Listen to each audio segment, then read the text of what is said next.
for 5 minutes.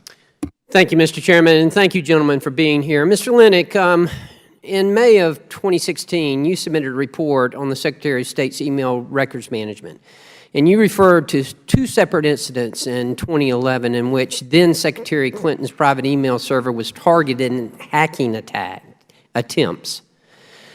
In January of 2011, there were 2 instances where a non-State Department employee notified Clinton's Deputy Chief of Staff that he had to shut down her server because he believed someone was trying to hack in. The next day, then Secretary Clinton's Deputy Chief of Staff for Operations, Houman Abedin, told senior staff not to email sensitive information over Clinton's server. Is that true? That's what we reported, and that's contained in the documents we reviewed. Okay. On May 13th, 2011, after 2 of Secretary Clinton's immediate staff discussed Clinton's concern that someone was hacking into her email after she received a suspicious link, Secretary Clinton received another email with a suspicious link from an undersecretary. She replied to the email directly, asking if the undersecretary had really sent that email since she was worried about opening it. Is this best practices? Is this the way you're supposed to? I'm no expert on the internet or anything, but my kids always told me, no, don't open it.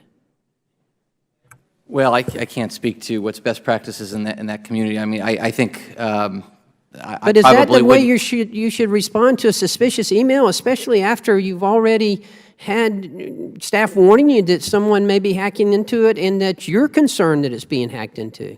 Well, what we reported is that under State Department rules, you're supposed to report when you believe you've been hacked, and that was where they fell short. They didn't report those 2. So they did not report it. Even though Ms. Clinton believed that she was being attempted to be hacked into, she did not follow State Department rules and report it. That's correct. This is Hillary Clinton we're talking about, Secretary of State. That's the one. Okay, just want to make sure. By responding to that email, do you think that Secretary Clinton may have allowed a hacker to gain access to her emails? I really would have no knowledge and ability to answer that question, whether she may have allowed an attacker. Obviously, it's a risk, and that's why it's required to be reported. I was about to say, that's why we have the policy in place. Sure, it's a risk. And I guess that's where we get the extremely careless or whatever it was. Anyway, Mr. Lesnick, at any time during your investigation, did you see evidence, and this is important, please hang with me here, okay? At any time during your investigation, did you see evidence of Clinton staff knowing that her server, the server, was unsecure, yet they still sent sensitive information over it? I'm not able to say that. We know from the records, we were not able to interview a number of folks, but we know from email records that there was discussions about the server. Whether they knew it was secure or unsecure, I don't have any evidence about that. No evidence about it. Mr. Lennon, if Hillary Clinton's private email server was as secure as she has time and again assured us that it was, saying it was safe and secure, then why would her staff be so concerned?